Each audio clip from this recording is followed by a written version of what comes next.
He controls hotels, contracts, and millions.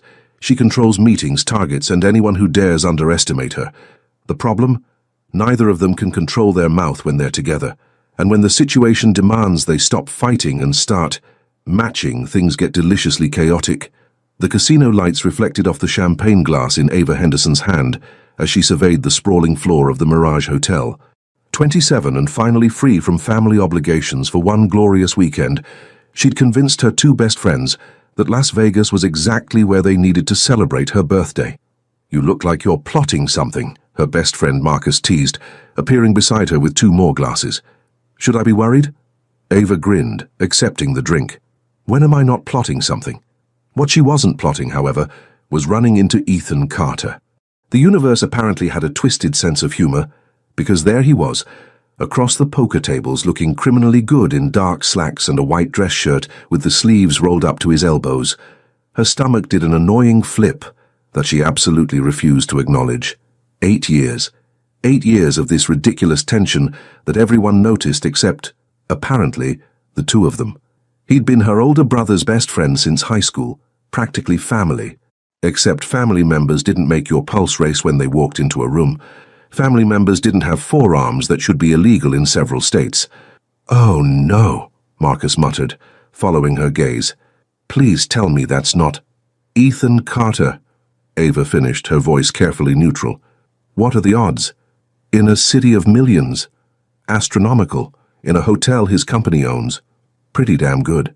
Right, the hotel chain. Because of course Ethan had built an empire by 34, turning his family's modest boutique hotel into a nationwide luxury brand. Overachiever. As if sensing her stare, Ethan looked up. Their eyes met across the casino floor, and even from this distance, Ava felt the impact like a physical touch. His expression shifted from surprise to something darker, more intense, before settling into that infuriating smirk she knew too well. He said something to his companions, two men she didn't recognize, and started making his way toward her. "I'm going to need more champagne for this," Ava muttered. "I'm going to need a front row seat," Marcus countered, looking far too entertained. If this story is touching your heart, show your support. Leave a like, subscribe to the channel, and share it with your friends. Every action helps us keep bringing you new stories full of emotion. Ethan moved through the crowd with the easy confidence of a man who owned the building, which technically he did. His dark hair was slightly disheveled, like he'd been running his hands through it, and there was a hint of stubble on his jaw that made him look less CEO and more dangerously attractive stranger. Not that she was noticing. "Ava Henderson," he said when he reached her, his voice that low rumble that always made her spine tingle. "What brings you to my hotel?" "Your ego, apparently, since it takes up most of the building," she shot back automatically. His smile widened, and she hated how her heart raced at the sight. "Still as charming as ever, I see. Still as presumptuous. Maybe I'm here for the exceptional service and world-class amenities." "Maybe," he agreed, his gaze dropping to the red dress she'd chosen specifically because it made her feel confident and powerful. The way his eyes darkened suggested it was working a little too well. "Or maybe you heard I was in town and couldn't resist." Ava laughed, the sound coming out more breathless than she intended. "You wish, Carter." "Every night, Henderson." The air between them crackled with something electric. Marcus cleared his throat pointedly, reminding Ava they had an audience. "Right," she said, taking a fortifying sip of champagne. "What are you doing in Vegas anyway?" "Buying another hotel to add to your collection." Something flickered in his expression. Was that guilt? Before it disappeared. "Business meeting. Closed a major deal today. Celebrating with clients." He gestured to the two men still waiting by the poker table. "You?" "Birthday celebration, 27 and fabulous." 27? His eyebrows rose. "When did you stop being 19? Around the same time you stopped being my brother's annoying friend who ate all the good snacks. I'm still annoying, just better dressed." She couldn't argue with that. The man wore expensive clothes like they were made for him, which they probably were. Custom-tailored, perfectly fitted, emphasizing those broad shoulders that had filled out considerably since his college days.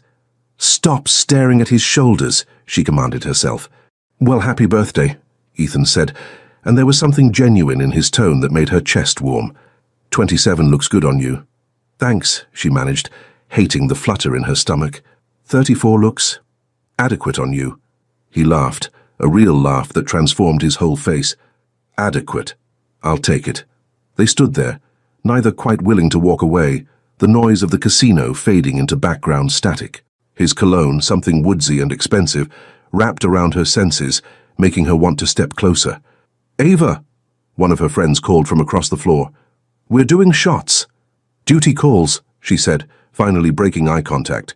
"Ava," he said, as she turned to leave. When she looked back, his expression was unreadable. "It's good to see you." "You too, Carter." She made it 3 steps before his voice stopped her again. "Henderson? Try not to cause too much trouble tonight." She threw him a look over her shoulder, channeling every bit of confidence she possessed. "Where's the fun in that?" His answering grin was pure trouble. 3 hours later, Ava was pleasantly buzzed and winning at blackjack when Ethan appeared at the table next to hers. Not coincidence, the man was clearly stalking her. "Can't stay away?" she asked sweetly. "You're at my hotel. Technically, you can't stay away from me." That ego really is astronomical. "You keep mentioning my ego. Starting to think you're obsessed." The dealer cleared her throat, waiting for Ava's decision. She hit, got a 20, and won the hand with a triumphant smile at Ethan. "Lucky," he commented. "Skilled," she corrected. As the night progressed, their groups merged naturally. Ethan's business associates turned out to be entertaining, and her friends were charming enough. But through it all, Ava was hyper-aware of every time Ethan's shoulder brushed hers, every shared glance, every electric moment of connection. This was dangerous. This was stupid. This was everything she'd been avoiding for 8 years. But when someone suggested hitting one of the famous Vegas wedding chapels as a joke, just for photos, just for laughs, and Ethan met her eyes with a challenge in his gaze, Ava made a decision that would change everything. "I'm in," she said, lifting her chin. "Unless Carter's too scared." His smile was slow and devastating. "Henderson, I'm never scared." Famous last words. The neon sign of Chapel of Eternal Love flickered in garish pink and purple, casting strange shadows across the sidewalk where Ava stood, second-guessing every life choice that had led to this moment. "It's just pictures," Marcus whispered in her ear. "You don't actually have to go through with anything." Ava watched Ethan stride toward the chapel entrance with the same confidence he brought to boardroom negotiations. He'd removed his suit jacket sometime in the last hour, and the white shirt now clung to his frame in a way that should be illegal. When he reached the door, he turned back to look at her, one eyebrow raised in challenge. That eyebrow. That damn eyebrow that always made her want to prove him wrong. "Come on, Henderson," he called. "Don't tell me you're backing out already." Her competitive streak, the same one that had driven her to excel in business school, to prove herself at her father's company, to go toe-to-toe with Ethan Carter in every argument for 8 years, flared to life. Not a chance, Carter. The chapel interior was exactly what she'd expected. Tacky red velvet plastic flowers, and a man in a white rhinestone-studded jumpsuit who introduced himself as Elvis Baby, the King of Love. "We're just here for photos," one of Ethan's friends explained. Already laughing at the absurdity, Elvis looked between Ava and Ethan with a knowing smile. "Sure, baby." That's what they all say. What happened next would forever be a blur of tequila shots, laughter, and increasingly ridiculous dares. Ethan bet she wouldn't actually recite vows. She bet he wouldn't kiss her if Elvis told him to. The rings they'd bought from a gift shop as props suddenly felt too real on their fingers. "Do you, Ethan Carter, take this beautiful young lady to be your lawfully wedded wife?" Elvis crooned, his microphone picking up every word. Ethan looked at her, and something shifted in his expression. The playfulness faded, replaced by an intensity that made her breath catch. "I do." Wait, this was just pretend. Just photos. And do you, Ava Henderson, take this handsome gentleman to be your lawfully wedded husband? She should say no. Should laugh it off. Should remember that this was Ethan Carter, her brother's best friend, the man she'd spent 8 years alternating between wanting to kiss and wanting to murder. But he was looking at her with those dark eyes, and the tequila was warm in her veins, and suddenly it seemed like the most obvious thing in the world to say, "I do." Elvis grinned. "Then by the power vested in me by the state of Nevada and the spirit of rock and roll, I now pronounce you husband and wife. You may kiss the bride, baby." Ethan's hands came up to cup her face with a gentleness that contradicted the alcohol-fueled chaos of the moment. "Is this okay?" he murmured so quietly only she could hear. She should stop this, should remember all the reasons this was insane. Instead, she fisted her hands in his shirt and pulled him down to meet her halfway. The kiss was nothing like she'd imagined during those late nights, when she definitely wasn't fantasizing about Ethan Carter. It was better. His lips were soft but demanding, moving against hers with a skill that made her knees weak. When his tongue traced her bottom lip seeking entrance, she opened for him without hesitation. Someone whooped in the background. Someone else was definitely recording on their phone. But Ava couldn't bring herself to care, lost in the taste of expensive tequila and something uniquely Ethan, in the way his thumb stroked her cheekbone, in the barely audible groan when she pressed closer. When they finally broke apart, both breathing hard, Elvis was grinning like he'd just witnessed the greatest love story ever told. Now that's what I call chemistry, baby. The next hour was a blur, signing papers that they were too drunk to read properly. More photos with Elvis making inappropriate jokes. Their friends alternating between laughter and shock as the reality of what they'd done started to sink in. "We actually did it," Ava whispered as they stumbled out of the chapel into the cool desert night. "We got married." Ethan looked down at the cheap ring on his finger, then at the matching one on hers. "Apparently so, Mrs. Carter." She laughed, the sound slightly hysterical. "Oh my God, my brothers are going to kill you. Only if they catch me." He swayed slightly, and she reached out to steady him, her hand landing on his chest. His heart was racing under her palm. "Your place or mine?" The question hung between them, loaded with possibilities that her alcohol-soaked brain couldn't fully process. "Separate corners," Marcus announced, appearing from nowhere to play chaperone, "before you two do something else monumentally stupid." But as Ava made her way back to her hotel room, a different hotel, thank God, because she needed space from Ethan Carter and his stupid perfect face, she couldn't stop touching the ring on her finger. Married. She was married to Ethan Carter. The thought should terrify her. Instead, it sent a thrill down her spine that had nothing to do with alcohol and everything to do with 8 years of unresolved tension finally having an excuse to explode. Her phone buzzed. A text from an unknown number that could only be him. "Sleep well, wife." She stared at the message for a long moment before typing back, "Don't tell me what to do, husband." His response came immediately. "Wouldn't dream of it. For though I seem to remember you saying I do to that earlier. Despite everything, the insanity of the situation, the impending disaster when their families found out, the fact that she'd just married her brother's best friend while drunk in Vegas, Ava smiled. "Good night, Ethan." "Good night, Ava." She fell asleep with the ring still on her finger and a smile on her face, blissfully unaware that in a few hours she'd wake up to a nightmare of viral videos, family phone calls, and the horrifying realization that she was legally married to the one man she'd sworn she'd never fall for. But that was tomorrow's problem. Tonight, she was Ava Carter, and the thought didn't terrify her nearly as much as it should. Ava woke to the sound of her phone vibrating aggressively against the nightstand. Her head pounded with the fury of 1,000 hangovers, her mouth tasted like regret and tequila, and there was something cold and metallic digging into her ring finger. Ring finger. Her eyes flew open. The cheap wedding band caught the morning light streaming through the hotel curtains, sending a shard of panic straight through her chest. For one desperate moment she considered that it might have been a dream. A very vivid, very detailed, very... Her phone buzzed again, and again, and again. With a groan that came from her soul, Ava grabbed the device, squinting at the brightness. 73 missed calls, 142 text messages. Her social media notifications had stopped counting at 999. What the...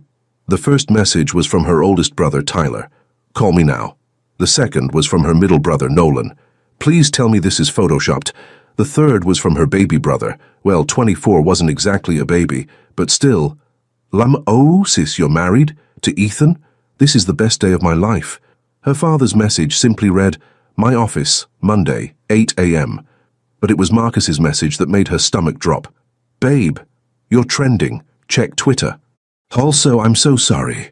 With trembling fingers, Ava opened Twitter. The first post had been retweeted 50,000 times. It was a video, crystal clear despite the dim chapel lighting, of her and Ethan reciting vows. But it was the kiss that had gone viral, the way he'd cupped her face, the way she'd fisted his shirt, the unmistakable chemistry that radiated from the screen. Billionaire hotel heir marries business mogul's daughter in Vegas chapel, read one headline. When you're so rich, even your drunken mistakes are goals, read another.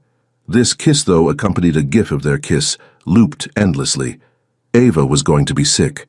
Her phone rang. Ethan's name flashed across the screen. Tell me you're seeing this, she answered without preamble. I'm looking at it right now. His voice was rough with sleep and panic. Ava, we have a problem. You think? My phone hasn't stopped ringing. My mother called 3 times. Your father called twice. Shy business partners are demanding a meeting, and there's a reporter camped outside my hotel room. Ava pressed her palm against her forehead. This can't be happening. Unfortunately, Mrs. Carter, it very much is happening.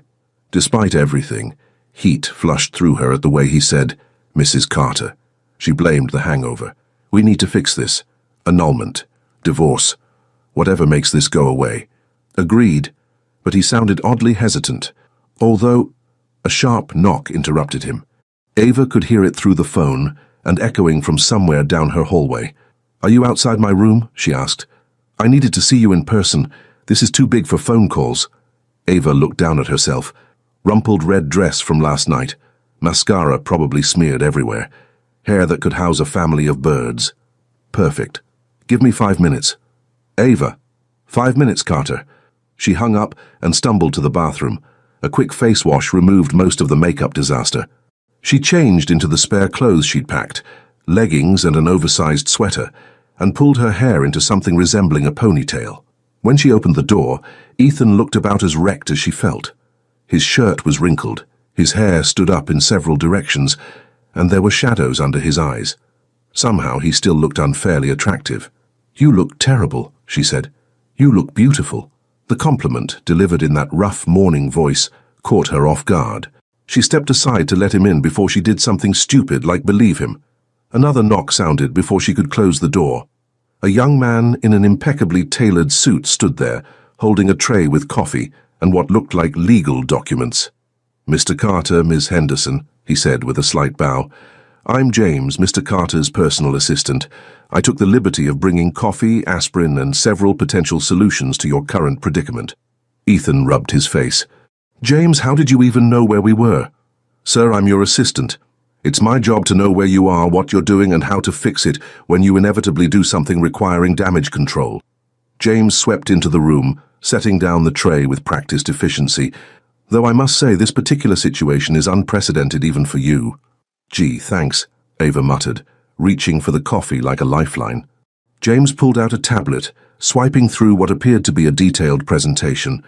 I've analyzed the social media trends, cross-referenced with potential business impacts, and consulted with the PR team. We have 3 options. I'm listening, Ethan said, dropping onto the couch. Option 1, immediate annulment citing intoxication and diminished capacity. Pros, quick resolution. Cons, humiliating for both parties. Makes you look irresponsible, and given the video evidence of mutual enthusiasm, might not hold up legally anyway. Ava winced. The video had definitely shown enthusiasm. Option 2. Quiet divorce after a brief marriage. Pros. More dignified. Cons. Drawn-out process, continued media attention, and Miss Henderson's father has already called 3 lawyers. He what? Ava choked on her coffee. Option 3, James continued smoothly, is admittedly unconventional. You lean into it. Present this as a whirlwind romance that culminated in a spontaneous but genuine marriage. Maintain the facade for several months until the media attention dies down, then quietly separate citing irreconcilable differences, or if you prefer, simply continue the marriage. That's insane, Ava said. That could work, Ethan said at the same time. They looked at each other. You can't be serious, Ava continued. Fake a marriage, that's something out of a bad rom-com. It's either that, or admit we got drunk and made a massive mistake on camera for the entire internet to see, Ethan countered. Which looks better for your position at your father's company? Impulsive daughter who got wasted and married the first guy she saw? Or successful woman who followed her heart? That stung because he was right. She'd worked too hard to prove she deserved her position to throw it away now. Think about it, James added. The narrative is already writing itself. Childhood friends who grew into lovers. Years of hidden feelings. One magical night in Vegas where inhibitions fell and true feelings emerged. It's romantic. It's believable given the chemistry evident in that video, and it buys you both time to figure out an exit strategy that doesn't involve public humiliation. Ava looked at Ethan. Really looked at him. 8 years of tension. 8 years of arguments that were really just foreplay. 8 years of pretending she didn't notice the way her heart raced when he walked into a room. Maybe James was right. Maybe the chemistry was too obvious to deny. How would this even work? She asked carefully. You'd need to live together, James said. At least part-time. Enough to sell the story. Public appearances as a couple. Social media posts. Convince your families that this was real. My brothers will never believe it, Ava said. Your brothers called me practically family for years, Ethan pointed out. It's not that much of a stretch. It's completely insane. Completely, he agreed, but it might be our best option. Ava closed her eyes, weighing her choices. All of them were terrible. But at least this option, this insane, ridiculous option, gave them some control over the narrative. And if she was being honest with herself, the thought of living with Ethan Carter, even temporarily, even as a complete facade, sent a thrill through her that had nothing to do with damage control. Fine, she said, opening her eyes, but we need rules, boundaries, an exit strategy. Ethan's smile was slow and dangerous. Whatever you need, wife. Stop calling me that. Why? It's legally accurate. Because it makes this feel too real. His eyes darkened. Ava, I hate to break it to you, but this is real. We're really married. The question is what we do about it. James cleared his throat. I'll draft an agreement outlining the terms of your arrangement. In the meantime, I suggest you both call your families before they send search parties. Ava looked at her phone, at the endless notifications, at the picture of her and Ethan kissing that was currently being shared across the internet. This is going to be a disaster, she muttered. Probably, Ethan agreed. But at least we'll be disasters together. And despite everything, Ava found herself smiling. Ethan's penthouse apartment was exactly what Ava had imagined. Minimalist to the point of sterility, decorated in shades of grey and white, with floor-to-ceiling windows overlooking the city. It looked like something out of an architecture magazine. Beautiful, expensive, and completely devoid of personality. Where's all your stuff? She asked, standing in the middle of the vast living room with her suitcases. Ethan looked around as if seeing the space for the first time. What stuff? You know, personal items, photos, books. Evidence that a human actually lives here. I have books. He pointed to a shelf that held exactly 12 volumes, all business-related, organized by height. Organized by size, Ava said flatly. You organized your books by size, not by author or genre or literally any other logical system. It looks better that way. It looks like a psychopath lives here. His eyes narrowed. You've been in my home for 3 minutes, and you're already criticizing my organizational system. I'm going to be living here for the foreseeable future. I have opinions. God help me, he muttered, running a hand through his hair. Your room is down the hall. Second door on the left.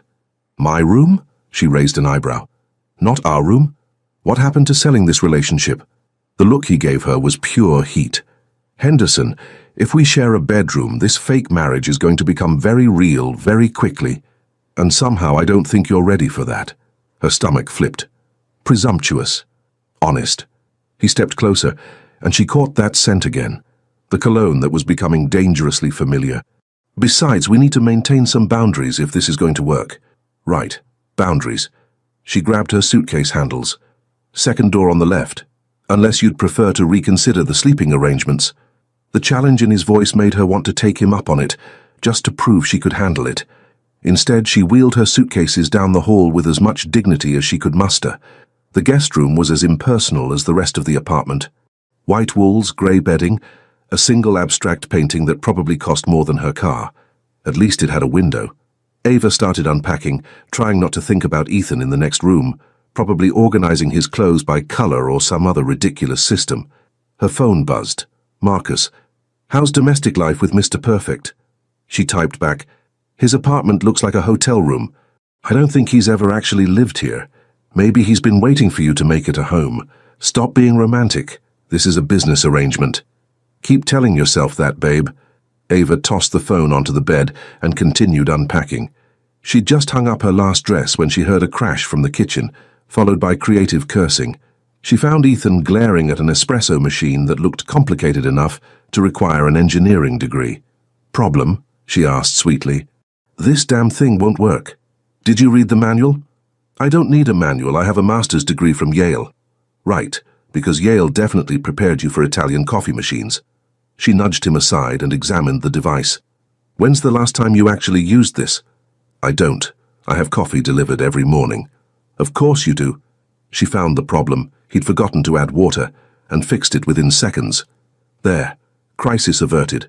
He stared at her. "How did you—" "I actually use my kitchen appliances.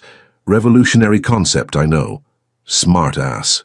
"You married me for my winning personality." Something flickered in his expression.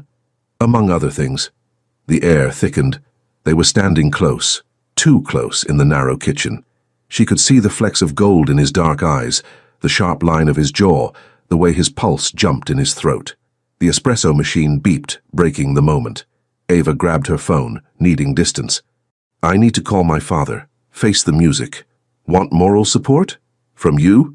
The cause of all my problems?" "I'm also the solution to all your problems," he pointed out. "Or did you forget we're supposed to be madly in love?" "Right. Madly in love." She took a breath. "Okay, let's practice." "Practice what?" "Being a couple. If we're going to convince anyone, we need to be convincing." Ethan's smile was slow and dangerous. "I can be very convincing." "Stop looking at me like that." "Like what?" "Like you're thinking inappropriate thoughts. We're married. Technically, no thoughts are inappropriate anymore. Ethan, Ava." He mimicked her tone perfectly. "If we're doing this, we need to sell it, which means being comfortable with each other, touching, acting like we actually enjoy each other's company. That's going to require some serious acting skills. Please. You've wanted me since you were 19. She gaped at him. "I have not—" "You have. Just like I've wanted you." He said it so casually, like he was commenting on the weather. "The difference is, I'm willing to admit it. You're delusional. I'm observant." He stepped closer. "I notice when you bite your lip when you're thinking about me, when your pupils dilate when I'm near, when your breath catches if I stand too close, like it was catching right now. This is just physical," she managed. "Obviously, which is why living together is going to be very interesting." Her phone rang, saving her from having to respond. Her father's name flashed across the screen. Ethan gestured for her to answer, but instead of leaving to give her privacy, he moved behind her, wrapping his arms around her waist and resting his chin on her shoulder. "What are you doing?" she hissed. "Practice," he murmured against her ear. "Answer the phone, wife." With shaking hands, she accepted the call. "Hi, Dad." "Ava Marie Henderson." Her father's voice was a mix of confusion and concern. "Please explain to me how you ended up married in Las Vegas." Ava could feel Ethan's warmth against her back, his breath on her neck. It was incredibly distracting. "It's a long story. I have time." She took a breath, feeling Ethan's arms tighten encouragingly. "We've been seeing each other. Quietly. We didn't want to tell anyone until we were sure, especially with Ethan being so close to Tyler and Nolan. But in Vegas, everything just felt right and we couldn't wait anymore. The lie came easier than it should have." "You and Ethan Carter," her father said slowly. "How long?" "A few months," Ethan said, loud enough for the phone to pick up. "I'm sorry we didn't tell you sooner, sir, but I love your daughter." Ava's heart stuttered. The way he said it, so convincing, so sure, made her almost believe it herself. "You love her," her father repeated. "And more than anything," Ethan said, and pressed a kiss to her temple that felt entirely too real. There was a long pause. Then, "If you hurt her, Carter, I don't care how many hotels you own, I will destroy you." "Understood, sir." "Ava, we need to talk, face to face." "I know. I'll come by this week." After a few more tense exchanges, her father hung up. Ava sagged against Ethan, suddenly exhausted. "That went better than expected," he murmured. "You told my father you love me." "I sold the story, that's what we agreed on." "Right, the story." She tried to step away, but his arms didn't loosen. "You can let go now. Call's over." "Maybe I don't want to." She turned in his arms, a mistake that put them face to face, mere inches apart. "Ethan, we should set some ground rules," he said, his voice lower now, "about this arrangement." "Okay. Rule 1. Separate bedrooms. Agreed. Rule 2. No actual feelings. That stung more than it should. Obviously. Rule 3. We can call this off at any time. Fine. Rule 4. No flirting unless people are watching. His smile was wicked. But where's the fun in that? This isn't supposed to be fun. It's damage control. Who says it can't be both? Before she could respond, his phone rang. He reluctantly released her to answer it. Ava retreated to her room, her heart racing, her skin still tingling where he'd touched her. This was going to be harder than she thought, not because living with Ethan would be difficult, though his organizational obsessions were already driving her crazy, but because pretending to be in love with him wasn't going to require any acting at all. And that terrified her more than anything. Ava discovered Ethan's true psychopathic tendencies on day 3 of cohabitation. "Did you reorganize my bathroom?" she demanded, standing in the doorway of his home office where he was reviewing contracts. He didn't look up. "I optimized it. You organized my skincare by size. By size, Ethan. It's more aesthetically pleasing." "It's insane. They're supposed to be organized by routine order. Cleanser, toner, serum, moisturizer." That seems unnecessarily complicated. She wanted to throw something at his perfectly styled head. "You can't just reorganize other people's things." Finally, he looked up, and the amusement in his eyes made her even more furious. "Technically, as your husband, what's yours is mine, including bathroom counter space. We have separate bathrooms. You keep leaving your products in mine," because his bathroom had better lighting for makeup. Not that she'd admit that. "I'm going to reorganize your ties." His expression shifted to genuine alarm. "You wouldn't." "By pattern."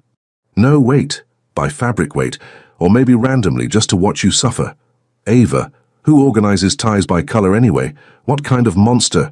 She didn't get to finish because he was suddenly standing, rounding the desk with predatory grace. She backed up instinctively until she hit the doorframe. "Let's make a deal," he said, stopping inches away. "You stay out of my closet. I'll stay out of your bathroom. You started this, and I'm ending it." His voice dropped. "Unless you want to continue this argument in a more interesting way." Her pulse jumped. "You're insufferable. You're beautiful when you're angry." That's such a cliché line. Doesn't make it less true. He traced a finger down her cheek, and she hated how she leaned into the touch. "Has anyone ever told you that you scrunch your nose when you're plotting revenge?" "I do not scrunch." "You absolutely scrunch." He tapped her nose gently. "It's adorable." "I'm not adorable." "I'm terrifying. Terrifyingly adorable." Before she could formulate a scathing response, his phone rang. He sighed, stepping back to answer it, and Ava fled to her room before she did something stupid like kiss him. That evening, Ethan came home to find his pristine kitchen transformed into what looked like a war zone. Flour dusted every surface. Mixing bowls occupied the counter, and Ava stood in the middle of it all, wearing one of his dress shirts over her jeans, hair piled on top of her head, concentrating fiercely on something in the oven. "What happened here?" he asked carefully. She jumped, spinning around. "You're home early." "It's 7, I'm actually late." He looked around the disaster area that was once his kitchen. "Are you cooking? Baking?" "There's a difference." She wiped flour on his shirt. "Cookies, I stress bake." "What are you stressed about?" "Living with a man who alphabetizes his spice rack." Despite himself, Ethan smiled. "That's perfectly normal." "It's perfectly insane." But she was smiling too. "The cookies should be done in 5 minutes if you can handle the mess that long without having an aneurysm." He should be annoyed. His kitchen was destroyed. That shirt was custom-made. There was flour in places flour should never be. Instead, he found himself fascinated by the streak of chocolate on her cheek, the way she'd rolled up the sleeves of his shirt, the domestic chaos that made his sterile apartment feel alive for the first time. "Need help cleaning up?" he offered. Her eyebrows shot up. "You? Volunteer for manual labor? Are you feeling okay?" "I contain multitudes, Henderson." "It's Carter now, remember?" The words came out softer than intended. "Right. Mrs. Carter." He moved to the sink, rolling up his own sleeves. "What kind of cookies?" "Chocolate chip. I stress bake chocolate chip cookies. It's my thing." They worked in companionable silence, falling into an easy rhythm. He washed, she dried. Their shoulders brushed. Their hands touched when passing dishes. Each contact felt deliberate despite being accidental. "Can I ask you something?" Ava said eventually. Shoot. Why is your apartment so empty? No photos, no personal items. It's like you don't actually live here. Ethan paused, hands still in the soapy water. I never saw the point. It's just a place to sleep between work. That's sad. That's efficient. Ethan. She turned to face him fully. When's the last time you did something just because it made you happy? Not because it was productive or efficient, but just because. He couldn't remember. Work had consumed him for so long that everything else felt like wasted time. The timer beeped. Ava grabbed oven mitts, pulling out a tray of perfect golden brown cookies. The smell alone made his mouth water. These need to cool, she said, setting them on the counter. But we can test one. Quality control. She broke a cookie in half, handing him one piece. It was still warm. The chocolate melted and gooey. He took a bite and nearly groaned. Good? She asked, watching him with those bright eyes. Incredible. Where did you learn to bake like this? My grandmother. She said cookies could fix anything. Ava took a bite of her own half. Bad day, broken heart, existential crisis. Cookies are the answer. What are you fixing with these? She met his gaze. The mistake of marrying a control freak who organizes his life like a spreadsheet. I'm not that bad. You have a calendar for your calendar. That's called being organized. That's called being terrified of spontaneity. But she was smiling. When's the last time you did something completely unplanned? I married you. The words hung between them. True, unexpected, weighted with meaning neither was ready to explore. That doesn't count, Ava said finally. We were drunk. Were we? He stepped closer. Or was that just an excuse to do what we'd been wanting to do for years? Ethan, tell me you haven't thought about it. About us. Tell me all those arguments weren't just foreplay. She couldn't. They both knew it. This is fake, she whispered. Is it? He tucked a loose strand of hair behind her ear. Because it doesn't feel fake when you steal my shirts, when you reorganize my kitchen and make it smell like home, when you look at me like you're looking at me right now. How am I looking at you? Like you want me to kiss you. Her breath caught. We have rules. Screw the rules. But he didn't kiss her. Instead, he pulled back, leaving her swaying toward him, wanting. Get some sleep, he said, his voice rough. We have that charity gala tomorrow. Need to present the happy couple. Then he left, walking away while every instinct screamed at him to stay, to finish what they'd started, to stop pretending this was anything but real. In her room, Ava touched her lips, imagining the kiss that didn't happen. This was dangerous. This was supposed to be temporary. But nothing about the way she felt when Ethan looked at her felt temporary at all. The next morning she found a note on the kitchen counter next to the remaining cookies. Scrunching is definitely adorable. Thanks for making this place feel less like a hotel. E. Ava read it 3 times before carefully folding it and tucking it in her pocket. She was in so much trouble. The charity gala was held at the Grand Sinclair Hotel, one of Ethan's properties, naturally. Ava stood in front of her closet, second-guessing every dress option. Need help? Ethan's voice came from her doorway. She turned to find him already dressed in a perfectly tailored tuxedo that should be illegal. The bow tie, the sharp lines of the jacket emphasizing his shoulders, the way his hair was styled just messy enough to look effortlessly perfect. It wasn't fair. I can't decide what to wear, she admitted. His eyes traveled over the dresses she'd laid out on the bed. The emerald one. That's the most revealing. Exactly. He stepped into the room, picking up the silk dress. You'll be stunning, and every man there will know you're mine. The possessiveness in his voice sent heat through her. We're pretending, remember? Doesn't mean I want other men looking at you. He handed her the dress. Wear this, please. 20 minutes later, Ava emerged from the bathroom to find Ethan pacing her bedroom. How do I look? She asked. He turned, and the expression on his face made every second of wrestling with the zipper worth it. The emerald silk clung to her curves, the neckline dipping just low enough to be elegant rather than scandalous, the slit showing a dangerous amount of leg. You look... He cleared his throat. We should go. Before I forget we're in public tonight.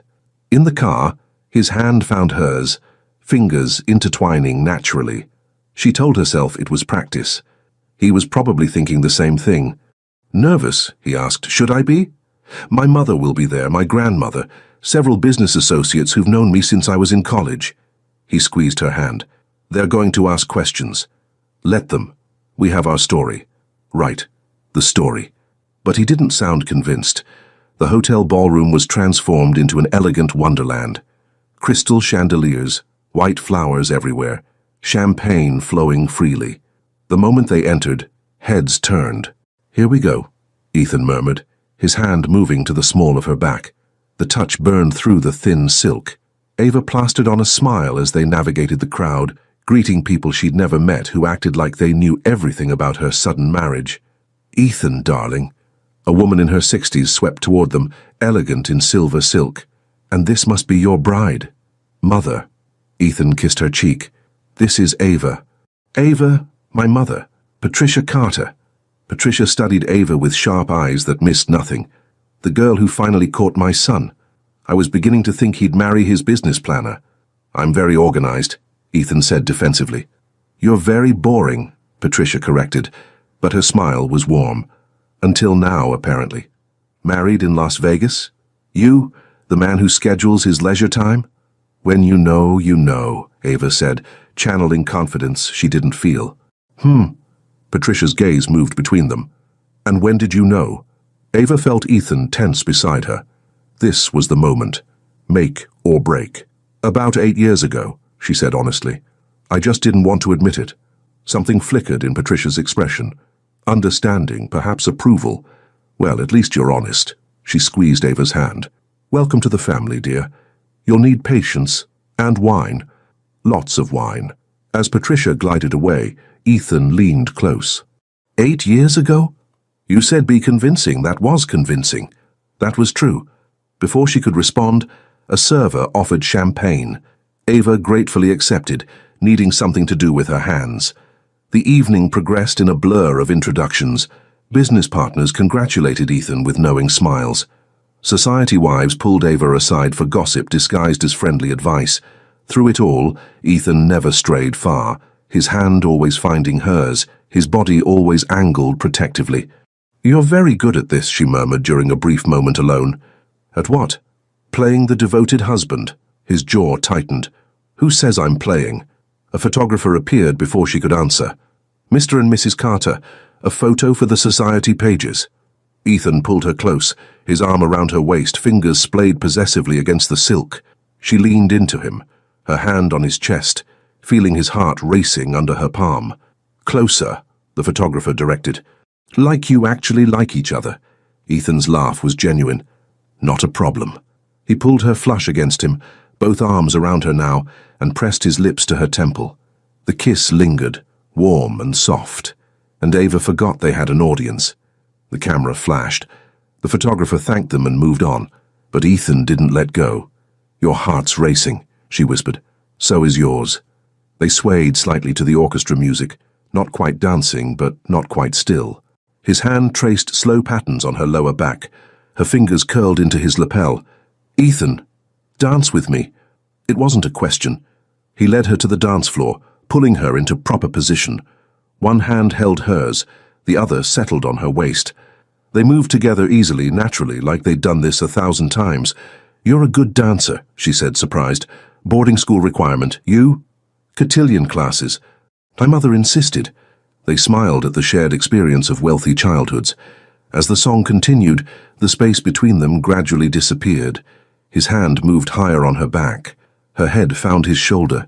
They stopped talking, just swaying, breathing each other in. "There's a man at 3 o'clock who hasn't stopped staring at you," Ethan said suddenly, his voice tight. Ava glanced over, tall, handsome, watching her with obvious interest. "Should I be flattered?" "You should be mine." The words came out harsher than intended. Ava pulled back enough to see his face, found something fierce and possessive there. "Ethan." "I know. Fake. Temporary." He spun her, pulling her back against him. "Doesn't mean I have to like other men looking at you like that." "Like what?" "Like they're picturing you without that dress." Heat flooded through her. "And what are you picturing?" His eyes darkened. "Things that would get us arrested in several states." She laughed, breathless and dizzy. "We're in public. Then we should probably stop before I forget that." But he didn't step away. Instead, he leaned down, lips brushing her ear. "You're killing me in this dress." "Good. Ava." Her name was a warning, a plea. A promise. The song ended. Applause rippled through the ballroom. They stood frozen, neither willing to move first. "Mr. Carter," an assistant approached apologetically. "The auction is about to start. They need you for the opening remarks." Reality crashed back. Ethan stepped away, the cool air rushing between them shocking after so much heat. "I'll be right back," he promised. Ava watched him walk toward the stage, her body still humming from his proximity. This was getting out of hand. Every touch, every look, every moment made it harder to remember. This wasn't real. "He looks at you like you hung the moon," a voice said beside her. Ava turned to find an elderly woman in diamonds smiling knowingly. "We're newlyweds," Ava said automatically. "Darling, I've been married 53 years.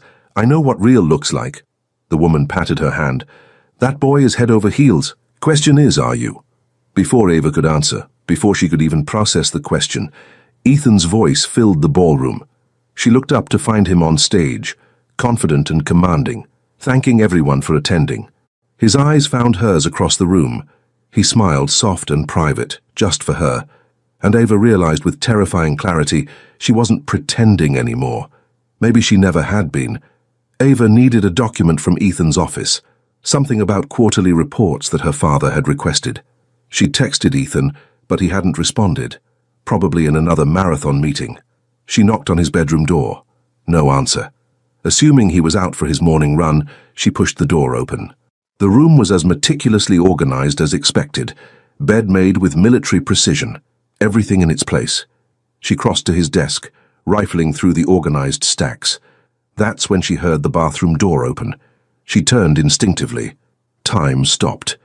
Ethan stood completely naked, water droplets trailing down his body, a towel in hand that he'd been bringing to his hair. His muscles were even more defined than she'd imagined, and she'd imagined plenty. Broad shoulders tapered to a narrow waist, abs that looked carved from marble, powerful thighs, and her eyes snapped back to his face, which registered shock mirroring her own. Neither moved. Heat flooded through her, pooling low in her belly. She knew she should look away, should leave, should do anything other than stand there cataloguing every perfect inch of him, but her body refused to cooperate. His eyes darkened as he watched her watching him. He didn't rush to cover himself, didn't move at all. There was something in his expression. Heat, challenge, raw want. Finally, with deliberate slowness, he wrapped the towel around his waist. The movement drew her attention to the sharp V of his hips, the trail of dark hair leading. "See something you like, Henderson?" His voice was rough. She forced her eyes to his face, her cheeks burning. "I was looking for a file." "Sure you were. Your door was unlocked, and you just walked in." "I knocked." He stalked toward her, predatory and confident. Water still glistened on his chest. She couldn't stop staring at a drop sliding down his sternum, over his abs disappearing into the towel. "My eyes are up here," he said, amused. "I know where your eyes are." But she couldn't seem to look at them.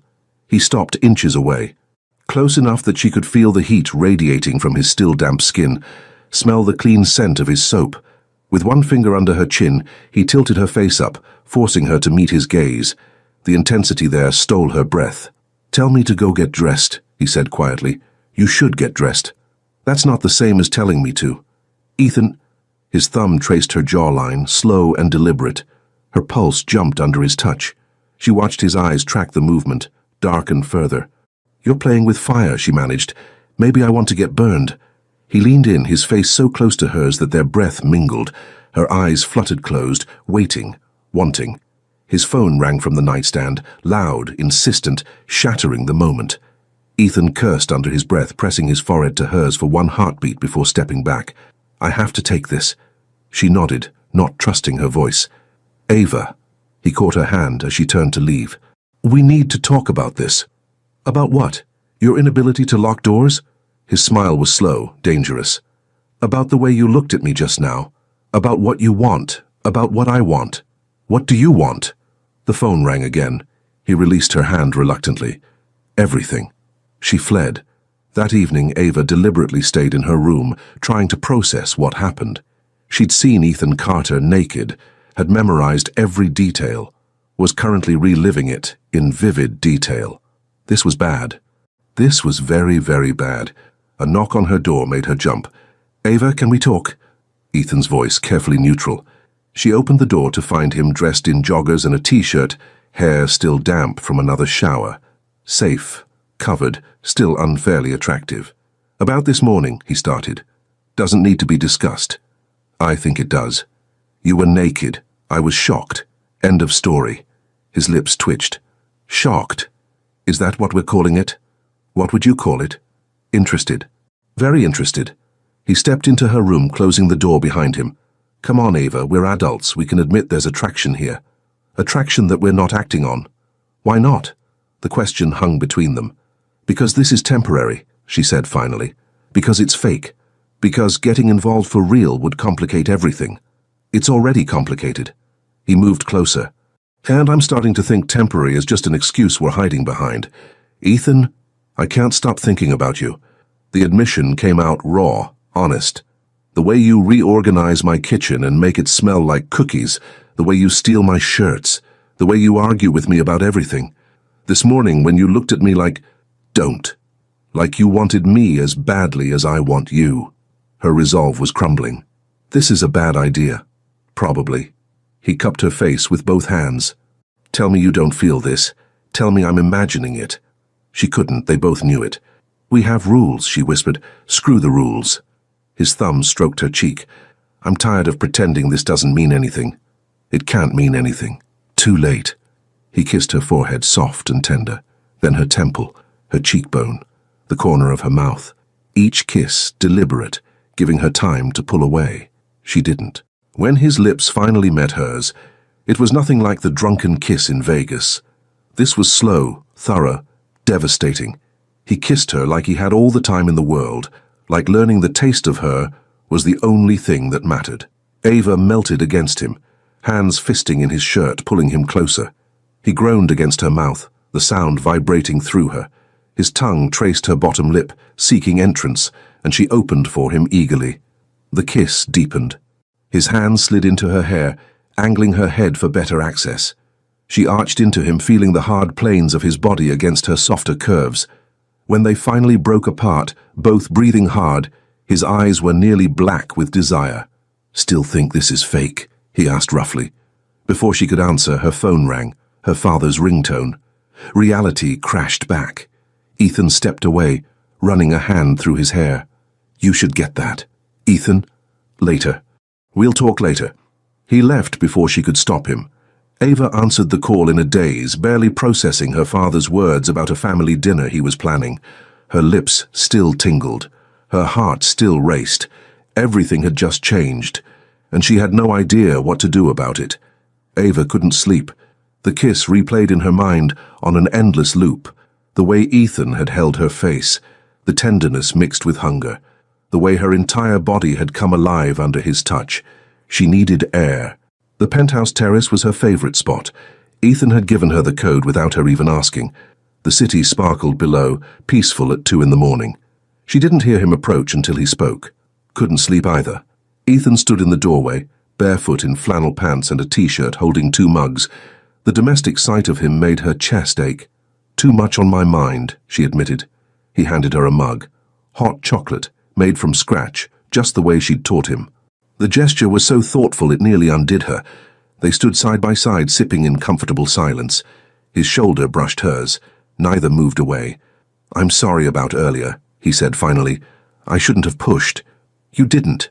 I wanted—" She stopped, unsure how to finish. "Wanted what?" "The same thing you did." His breath caught. "Ava." "But I'm scared." The admission tumbled out.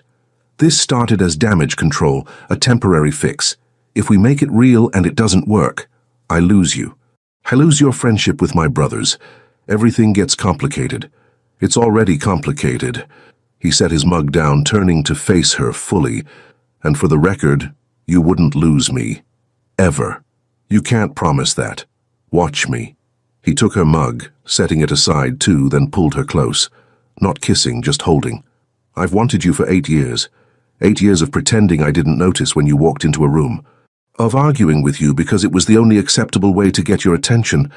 Of watching you date other guys and wanting to punch something. You never said anything. You were my best friend's little sister. There were rules. And now? His smile was rueful. Now we're married. Funny how that changes things. She laughed despite herself, resting her forehead against his chest. His heart beat steady under her ear, a comforting rhythm. What are we doing, Ethan? Honestly? I have no idea, but I know I don't want to stop. Neither did she. That was the terrifying part. They stayed like that, wrapped in each other under the stars, until the cold drove them inside. The next morning, Ava was working from home when her phone rang. Marcus, her best friend. "I need gossip," he announced without preamble. "How's married life?" "Complicated." "Good complicated or bad complicated?" I kissed him. For real this time. Marcus's shriek nearly deafened her. "Finally. Tell me everything. Was it good?" "Of course it was good. That man looks like he knows his way around." "Marcus!" Sorry, details. Now." Ava told him everything. The bathroom incident, the almost kiss, the actual kiss. Marcus listened with increasingly dramatic gasps. "Babe, you're in love with him." "I am not. You reorganized his kitchen. You bake him cookies. You wear his shirts. You're domesticating the man." "That doesn't mean—" "It absolutely means. Question is, what are you going to do about it?" Ava didn't have an answer. After hanging up, she wandered to Ethan's office looking for distraction. He was at a meeting, had told her to help herself to his files if she needed anything for work. A folder on his desk caught her eye. Millennium Acquisition, Confidential. She shouldn't look. It was private business, but the date caught her attention. The same week they'd been in Vegas. Curiosity won. She opened the folder. The documents inside made her stomach drop. Ethan had been in Las Vegas negotiating the acquisition of the Millennium Hotel Group, a massive deal worth hundreds of millions, the kind of deal that required absolute discretion, impeccable timing, and zero scandals. The kind of deal that a drunken wedding video could completely destroy. She kept reading. Notes from investors who valued family stability and traditional values. Clauses about maintaining public image. A timeline that required the deal to close within 6 months, their 6-month marriage timeline. The pieces clicked into place with sickening clarity. The door opened. Ethan walked in, stopping short when he saw her holding the folder. "Ava, were you ever going to tell me?" Her voice shook. "About this deal? About why our fake marriage needs to last exactly long enough for your acquisition to close?" His expression shifted from surprise to guilt. "It's not like that." "Then what is it like?" "Because from where I'm standing it looks like you're using our marriage, using me, to close a business deal. That's not fair." "Fair?" She laughed bitterly. "You want to talk about fair? I've been feeling guilty about lying to my family. Guilty about this farce. And all along you had a financial incentive to keep me playing house?" "The deal was already in progress when Vegas happened," Ethan said carefully. "Yes, the scandal could have jeopardized it. Yes, staying married helps maintain the image investors want. But that's not why Not why you what? Kissed me. Told me you've wanted me for 8 years." She threw the folder on his desk. "How much of it was real, Ethan? Any of it? All of it?" His voice rose, frustration bleeding through. "The deal is separate from us. From what I feel. I don't believe you." The words hung between them like a death sentence. Ethan's jaw clenched. "Then I guess we have nothing more to say." "I guess not." She walked out, heartbreaking with every step. Behind her, she heard something crash, probably his perfectly organized desk being swept clean. Good. Let him feel a fraction of what she was feeling. In her room, Ava called Marcus back. "I need to get out of here. Can I stay with you for a few days?" "What happened?" "I'll explain when I get there. I can't be here right now." She packed a bag with shaking hands, tears blurring her vision. How had everything fallen apart so quickly? 20 minutes later, she was at the door, suitcase in hand, when Ethan appeared. "Don't go." His voice was raw. "Please, let me explain." "There's nothing to explain. This was always business for you." "That's not true." "Isn't it?" She met his eyes, saw the desperation there, and hated how much she still wanted to believe him. "You know what the worst part is? I was falling for you. Actually falling. And it was all just part of your strategy. Ava, goodbye, Ethan." She left before he could respond, before she could change her mind, before her traitorous heart could convince her to stay.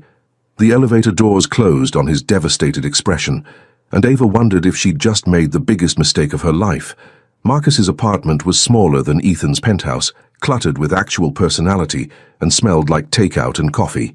Exactly what Ava needed. "So let me get this straight," Marcus said, handing her wine. "He's been in love with you for 8 years, finally admits it, kisses you like it's the end of the world, but also has a business deal that benefits from staying married. And you ran because you think the deal is more important than you. When you say it like that, it sounds stupid." "Babe, it is stupid." Marcus sat beside her on the couch.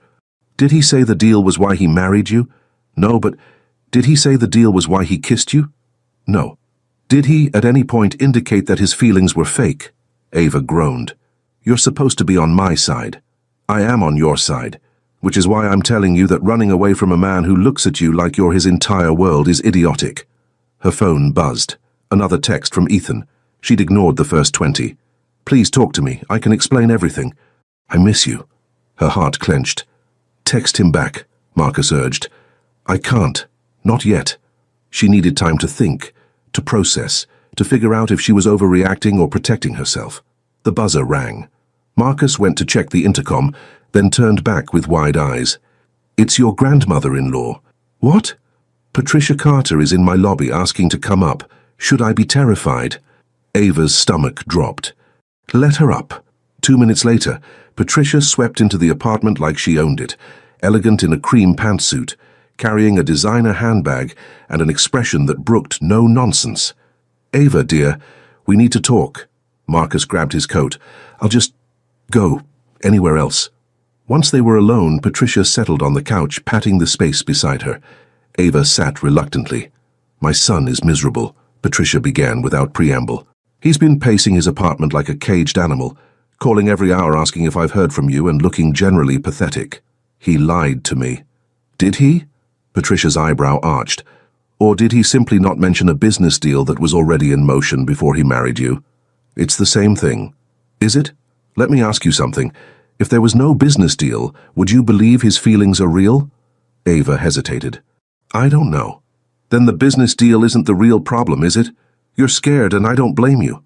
Love is terrifying, especially when it's with someone you've known for years, someone whose loss would devastate you." Tears pricked Ava's eyes. "What if it doesn't work? What if it does?" Patricia took her hand. "I've watched my son with many women over the years. Professional dates, perfectly suitable matches his father arranged. He was never happy, never engaged, never himself. But with you? He's alive. He argues and laughs and gets that ridiculous smile when you walk into a room." "He has a ridiculous smile?" "Absolutely ridiculous. Very un-CEO-like." Patricia's expression softened. "The business deal matters to him, yes. But you matter more. The question is whether you're brave enough to let yourself believe that." After Patricia left, Ava sat alone with her thoughts, and her phone full of increasingly desperate messages from Ethan. Maybe she'd been unfair. Maybe she'd let fear drive her away from something real. Maybe it was time to go home. Ethan was on his terrace when she returned 3 days later, staring at the city like it held answers. He didn't hear her approach until she spoke. "I'm sorry." He spun around, eyes widening. "Ava, I overreacted. You had business in Vegas before we got married. The deal existing doesn't mean your feelings are fake." He crossed to her in 3 strides. "I should have told you. The moment I realized the marriage helped the acquisition, I should have been honest." "Why weren't you?" "Because I was afraid you'd think exactly what you did think, that you were convenient instead of everything." The rawness in his voice undid her. "Your mother came to see me." "She what?" "Gave me a lecture on being brave, on not letting fear ruin something good." Ava stepped closer. "She's right. I was scared. This started as a mistake, and somewhere along the way it became the best decision I've ever made. That terrified me." "Ava, I'm not done. The bathroom incident, I've memorized every detail. Your shirts? They smell like you and I sleep better in them. The cookies? I make them because seeing you happy makes me happy. I'm not pretending anymore, Ethan. I haven't been for weeks." He cupped her face with both hands, thumbs stroking her cheeks. "I love you. The business deal closes next month regardless of our marriage status. I told the investors the truth about Vegas, about the drunken chapel and Elvis and everything. If they walk, they walk. You're more important." "You did what?" "I'm not losing you over a hotel acquisition. You're not a business strategy, Ava. You're everything." She kissed him. poured 8 years of tension, 3 days of misery, and a lifetime of hope into it.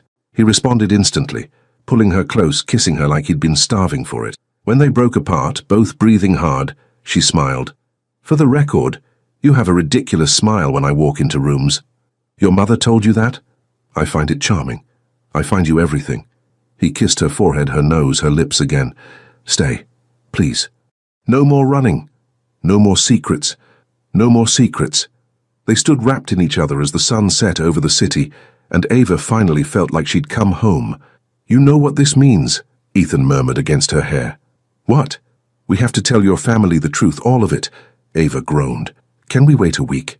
We've been lying for 3 months. Another week won't hurt." But fate, as usual, had other plans. Because the next evening, her brother showed up at the penthouse with evidence from social media, a conspiracy theory spreadsheet, and absolutely no intention of leaving until he got answers. The truth was coming out whether they were ready or not. Ava's youngest brother, 24-year-old Ryan, sat in Ethan's living room with his laptop open, looking far too pleased with himself. "I knew something was off," he announced, turning the screen to show a detailed timeline of their Vegas trip. "Look, this Instagram story shows you both drunk at a casino at midnight. This one shows the chapel at 1 a.m., but your official story claims it was a romantic planned ceremony." Ethan and Ava exchanged looks. "Ryan," Ethan started carefully, "what are you doing here?" "Proving my conspiracy theory, which I'm now 90% sure is correct." He pulled up another tab. "Also, your assistant James, super chatty after 2 beers, mentioned something about maintaining appearances and damage control." "James is fired," Ethan muttered. "James is getting a raise for being honest," Ryan corrected. "So, want to tell me the truth? Or should I present my findings at Sunday dinner with the whole family?" Ava dropped onto the couch. "We're so screwed." "Completely," Ethan agreed, sitting beside her. Ryan's eyes lit up. "So I'm right? It was a drunken mistake?" "It was Vegas," Ava said. "We were drunk. There was an Elvis impersonator, and yes, we panicked when it went viral and decided to pretend it was intentional." "I knew it," Ryan pumped his fist. "I knew you two didn't just suddenly fall in love. You've been doing that annoying sexual tension thing for years. We have not. You absolutely have, everyone knows. Tyler and Nolan have a bet on when you'd finally hook up." Ethan's head snapped up. "They what?" "Tyler said before 30. Nolan said after you both got desperate enough to use a dating app. I said drunken Vegas mistake, looks like I win." Ava stared at her brother. "Our families knew. That you're crazy about each other, obviously. That you got drunk married?" "No, that's new information." Ryan leaned back, grinning. "So what's the plan? Quick divorce? Annulment?" "Neither," Ethan said firmly, taking Ava's hand. "We're staying married." "But you just said it was a mistake." "It started as a mistake," Ava corrected. "But we're making it real. We love each other." Ryan's expression shifted from triumph to confusion to something softer. "Wait, seriously? You're actually in love?" "Completely," Ethan confirmed. "Disgustingly so," Ava added. "Huh." Ryan closed his laptop. "Did not see that coming. I mean, the sexual tension, yes, but actual feelings? You two are usually terrible at emotions." "Thanks for the vote of confidence," Ava said dryly. "So you're telling the family the truth?" "We were planning to," Ethan said, "just on our own timeline." Ryan considered this. "I could keep quiet for a price." "You're blackmailing us?" "I'm negotiating. There's a difference." He grinned. "I want to be the one to tell Tyler and Nolan. The look on their faces will be priceless." "Absolutely not." "Then I'm calling Dad right now." Ava grabbed a throw pillow, launching it at her brother's head. "You're the worst." "I'm the best and you know it." Ryan dodged easily. "Come on, let me have this. I won the bet. I deserve the glory of revealing the truth." "What bet?" a new voice asked. All three turned to find Ethan's grandmother standing in the doorway, having apparently let herself in with the spare key Ethan didn't remember giving her. "Grandmother," Ethan stood quickly, "this is unexpected." "I'm old. I can be unexpected whenever I want." She settled into the best chair like a queen on her throne. "Now what's this about a bet and the truth?" Ryan, the traitor, immediately spilled everything. The drunken wedding, the viral video, the fake marriage arrangement, the business deal, the falling in love part. When he finished, Grandmother Carter sat in silence for a long moment. Then she started laughing. Not polite chuckles, full from the belly laughter that had her wiping tears from her eyes. "Oh, this is magnificent," she gasped. "Better than my stories. And I eloped with your grandfather to spite my parents." "You did?" Ethan asked, startled. "Different era, darling. My point is, love finds you in unexpected ways." She looked at Ava and Ethan with warm eyes. "You two have been dancing around each other for years. A drunken Vegas wedding is just expedited honesty." "So you're not mad?" Ava asked. "Mad? I'm delighted, though I am insisting on a proper reception. And you need to tell the family before Ryan ruins it with his dramatic flair. Hey, you were going to make a PowerPoint presentation, weren't you?" Ryan's guilty expression confirmed it. "Sunday dinner," Grandmother decided. "You'll tell everyone then. I'll bring wine, you'll need it." After she left, taking Ryan with her, Ava turned to Ethan. "Your grandmother is terrifying. Completely, but she's right. We need to come clean. Sunday dinner is in 2 days. Then we have 2 days to prepare for chaos." He pulled her into his arms. Together. Together. They had no idea how chaotic Sunday dinner would actually be, but at least they'd face it as a team, a real team, not a fake marriage, not a business arrangement, just two people who'd found love in the most ridiculous way possible and decided to keep it. Sunday dinner at Ava's parents' house was always an event. This time, it felt like walking into an execution. The dining room was packed. Ava's parents, her 3 brothers, Ethan's mother, Patricia, grandmother Carter, Marcus, who'd somehow gotten invited, and James the assistant, who'd shown up with a notebook claiming he needed to document this for posterity. "This feels like an intervention," Ava whispered to Ethan as they took their seats. "Because it probably is," he whispered back, squeezing her hand under the table. Ryan was practically vibrating with suppressed glee. Grandmother Carter sipped wine with a knowing smile. Marcus had his phone ready, clearly planning to record the chaos. Ava's father cleared his throat. "Before we eat, Ethan, Ava, we'd like to discuss your hasty marriage." "Here we go," Ethan muttered. Ava took a deep breath. "Actually, Dad, we need to tell you something. About Vegas." Tyler, her oldest brother, leaned forward. "This should be good." "It wasn't planned," Ava began. "We were both there separately, ran into each other at the casino, had too much tequila and got married by an Elvis impersonator in a tacky chapel," Ryan finished gleefully. "They woke up married and panicked." The silence was deafening.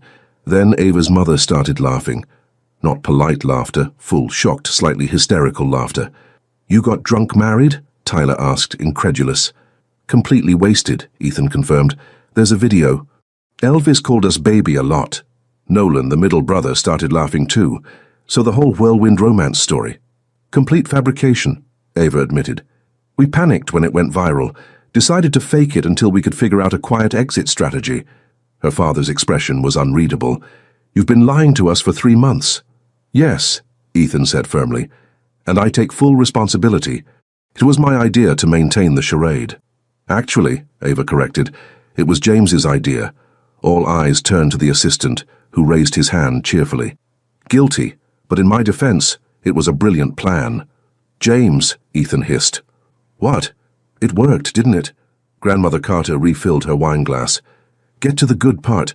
Tell them why you're still married." Ava and Ethan exchanged glances. "Because somewhere between the fake marriage and the real living together," Ava said softly, "we fell in love. For real." "Finally!" Tyler shouted, making everyone jump. "Nolan, you owe me $500. "Wait, what?" Ethan asked. Nolan pulled out his wallet, grumbling. "We had a bet on when you two would get together. I said you'd both need therapy first." "We all knew," Ava's mother said, smiling now. "The tension between you two has been obvious for years. We were just waiting for you to figure it out." "Though drunk Vegas wasn't on my bingo card," her father added. He stood, walking around the table to Ethan. "Stand up." Ethan stood nervously. Ava held her breath. Her father clapped a hand on Ethan's shoulder, hard enough to make him wince. "You're an idiot, but you're our idiot now. Hurt my daughter and I'll destroy you, business empire or not." "Understood, sir." "Good. Now sit down and eat. This food is getting cold." Just like that, the tension broke. Everyone started talking at once. Ryan pulled out his phone to show the conspiracy theory spreadsheet he'd made. Marcus was already composing social media posts. James was furiously taking notes. Grandmother Carter tapped her wine glass. I have questions. Oh no, Ethan muttered. Are you two actually sleeping together or maintaining separate bedrooms like Victorian aristocrats? Grandmother, Patricia gasped. What? They're married. It's a valid question. Ava's face burned. We have separate rooms. Why? Grandmother asked, genuinely baffled. You're in love. You're married. What's the problem? Can we not discuss this at dinner? Ethan pleaded. I'm 82. I can discuss whatever I want. She turned to Ava's mother. Talk some sense into them. Young people today, afraid of everything. The evening devolved into beautiful chaos. Her brothers demanded embarrassing stories. Patricia wanted to plan a real reception. James suggested writing a book about the experience. Marcus started a betting pool on when they'd have their first child, which made both Ava and Ethan choke on their wine. Through it all, Ethan kept his hand in hers, occasionally squeezing when the interrogation got too intense. When Grandmother Carter made particularly inappropriate suggestions about their intimate life, he'd lean close and whisper things that made her laugh despite her embarrassment. As dinner wound down, Ava's father pulled them aside. I meant what I said. Your family, Ethan. You always have been. The Vegas thing is just expedited honesty. He smiled. Your grandmother said the same thing, didn't she? Word for word, Ethan confirmed. Smart woman. Listen to her. He looked at Ava. You happy, sweetheart? Completely. Then that's all that matters. He hugged them both. But next time you want to get married, maybe give us a heads up. Your mother's been planning your wedding since you were 5. Later, in the car heading home, Ava collapsed against Ethan's shoulder. That went better than expected, she said. Your grandmother wants us to prove we're actually intimate. She's 82 and has no filter. She's terrifying. But he was smiling. Though she has a point. Ava's heart raced. About what? We're married. We're in love. We're still tiptoeing around each other like we're afraid to break something. Maybe we are. He pulled the car into the building's garage, turned off the engine, and faced her. What if we stopped being afraid? The question hung between them, weighted with possibility. Ethan, he kissed her, slow and deep and full of promise. When he pulled back, his eyes were dark with want. Come to bed with me tonight, he said. Not separate rooms, not pretending, just us. Her breath caught. You're sure? I've never been more sure of anything. He traced her jaw with his thumb. But only if you want to. She did. God, she did. Take me home, she whispered. And for the first time since Vegas, it felt like they were finally on the same page. They made it to the apartment barely. The elevator ride was torture, standing inches apart, the air thick with anticipation. Ethan's hand rested on her lower back, burning through the fabric of her dress. Inside the penthouse, he turned to her. Do you want wine? Or, I don't want wine. His eyes darkened. What do you want? You. I want you. He closed the distance between them, framing her face with both hands. We don't have to rush this. We've been not rushing for 8 years. Fair point. He kissed her softly. But I need you to be sure. Because once we do this, everything changes. It already changed. In Vegas, maybe even before that. She pulled him closer. I'm sure, Ethan.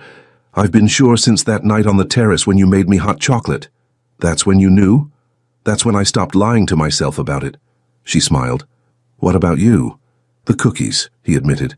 When you destroyed my kitchen making cookies and looked so happy doing it, that's when I knew I wanted this chaos for the rest of my life. Her heart melted. That's incredibly romantic for someone who organizes his ties by color. I contain multitudes, remember? He kissed her again, deeper this time, walking her backward toward his bedroom. Last chance to back out. Not happening. But when they reached his room, Ethan paused, stepped back, took a shaky breath. What's wrong? Ava asked, suddenly uncertain. Nothing. Everything's right. That's the problem. He ran a hand through his hair. I want this to be perfect for you. And I'm terrified I'll mess it up. The vulnerability in his voice undid her.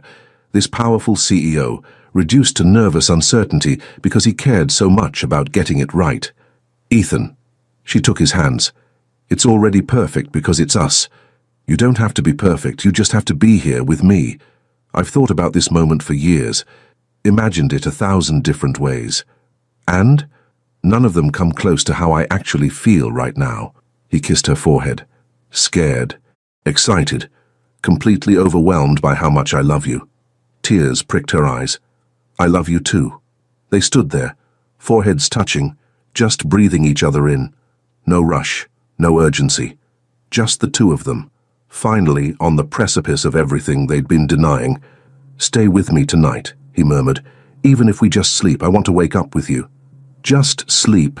His smile was rueful. I didn't say I wanted to just sleep. I said even if. There's a difference. She laughed, some of the nervous tension breaking. You're overthinking this. I'm always overthinking. It's my brand. Then let me think for both of us. She reached up, undoing the first button of his shirt. I want you. You want me. We love each other. Everything else is details. He caught her hand, bringing it to his lips. You're sure? Because once we cross this line, I've been crossing lines with you since Vegas. This is just the most honest one yet. That decided it. He kissed her like he was drowning and she was air, backing her toward the bed with purpose now, the hesitation finally breaking. But then his phone rang. Loud, shrill, absolutely terrible timing. They froze, looked at each other, started laughing. You have got to be kidding me, Ethan said. Answer it, Ava managed between giggles. The universe clearly doesn't want us to rush. He checked the screen and groaned. It's my lawyer. About the Millennium deal. Answer it. Ava, answer it. The deal's important. I'll still be here when you're done. He kissed her once, hard and promising, then stepped into the hallway to take the call. Ava sat on the edge of his bed, her heart still racing, trying to process what almost happened. What was going to happen? Maybe not tonight, but soon. She was ready. More than ready. She wanted Ethan Carter with an intensity that should probably concern her. When he returned 15 minutes later, his expression was odd. What's wrong? She asked immediately. Nothing's wrong. Everything's actually perfect. He sat beside her. The deal closed early. The investors signed off this afternoon. It's done. That's wonderful. It means our marriage timeline doesn't matter anymore. For the business, at least. He took her hand. We could get divorced tomorrow, and it wouldn't impact anything. Her stomach dropped. Is that what you want? God, no. That's the opposite of what I want. He turned to face her fully. I want you to know that staying married is my choice. Not because of business, not because of our families, not because of any external pressure. Just because I can't imagine my life without you in it. Ethan, I'm not asking for an answer tonight. I just needed you to know the deal is done. The farce can end, but I don't want it to end. I want this to be real, forever real. Tears spilled over. You're proposing? Again?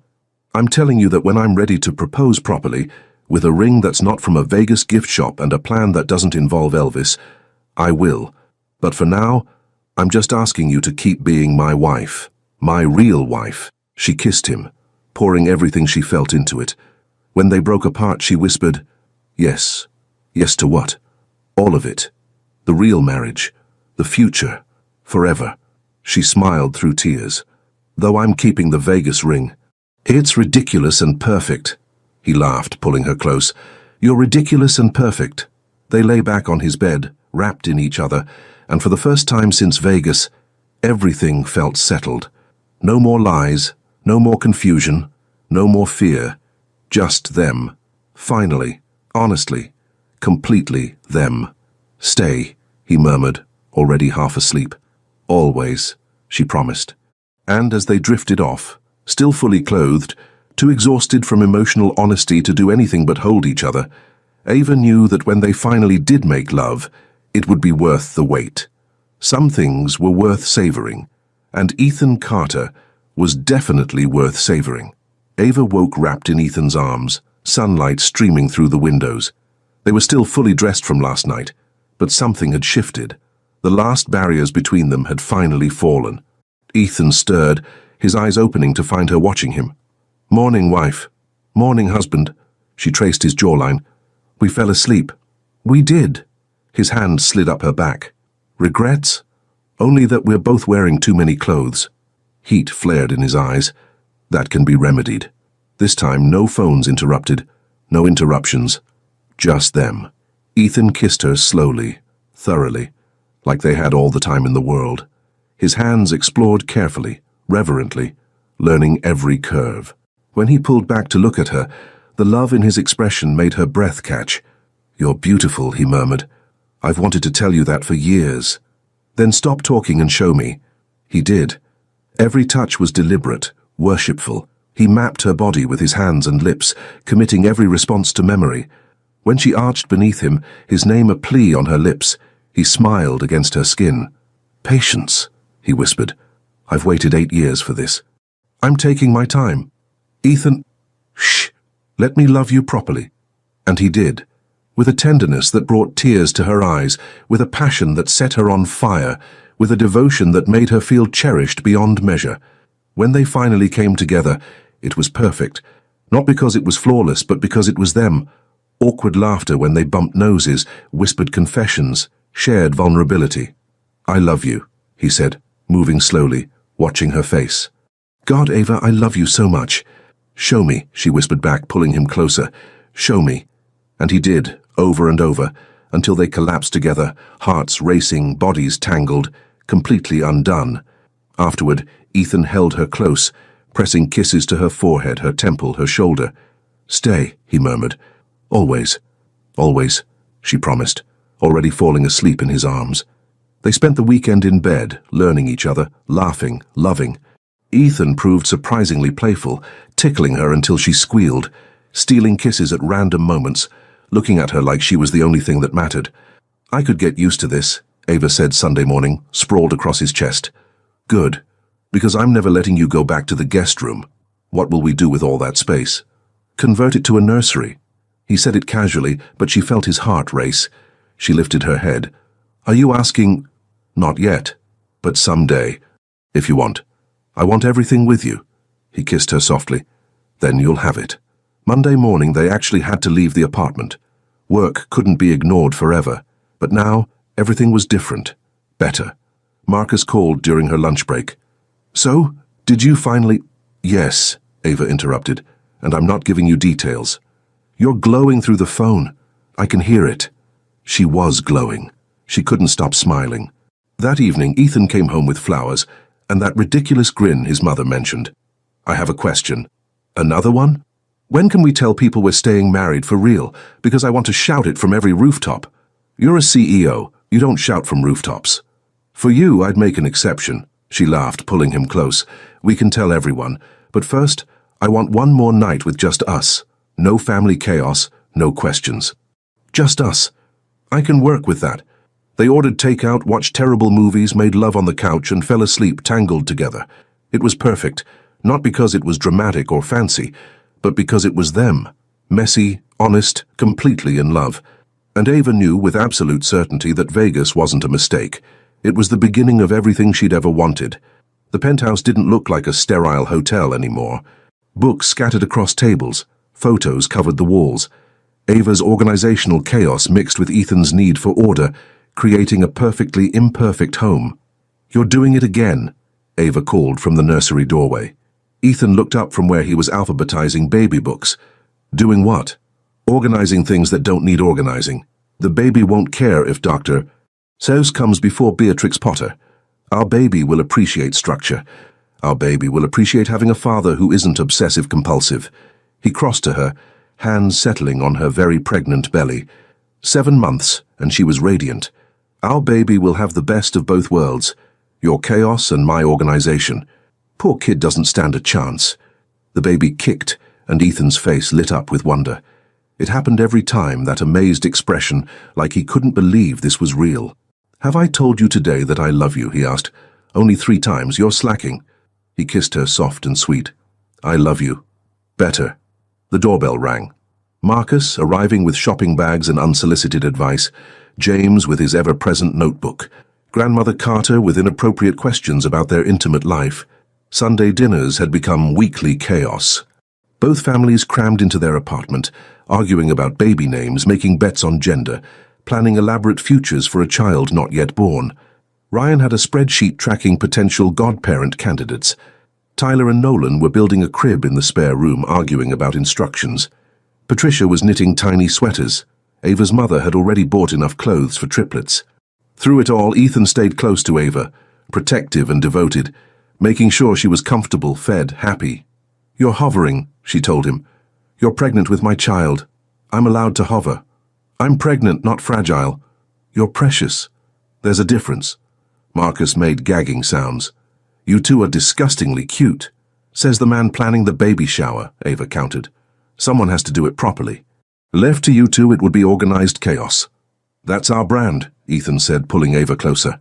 Later, after everyone left and the apartment was blissfully quiet, Ethan led Ava to the terrace, the same spot where they'd shared hot chocolate, where he'd held her while she cried, where so many important moments had happened. "I have something for you," he said. "Ethan, you just bought me a new car because you decided my old one wasn't safe enough." "This is different." He pulled out a small box, and her heart stopped. "We're already married," she said, laughing through sudden tears. "With a Vegas ring from a gift shop." He opened the box, revealing a stunning diamond. "I wanted to do this properly, ask you properly. You don't have to—" "Ava Henderson Carter, will you marry me? Again? For real this time? With a ceremony where we're sober and our families are present and there's no Elvis? But I liked Elvis. Ava." "Yes, you ridiculous man. I'll marry you again." He slid the ring on her finger beside the Vegas band. "You're keeping that one?" "Always. It's where we started." He kissed her, tender and loving and full of promise. The baby kicked between them and they both laughed. "Our kid has timing," Ava said. "Our kid has personality already. God help us." They stood wrapped in each other as the city sparkled below, and Ava thought about that drunken night in Vegas. The panic, the chaos, the desperate plan to fake a marriage. Best mistake she'd ever made. "I love you," Ethan murmured against her hair. "Both of you. We love you too." And as they stood there, planning a future full of chaos and love and everything in between, Ava knew that some stories don't start with a plan.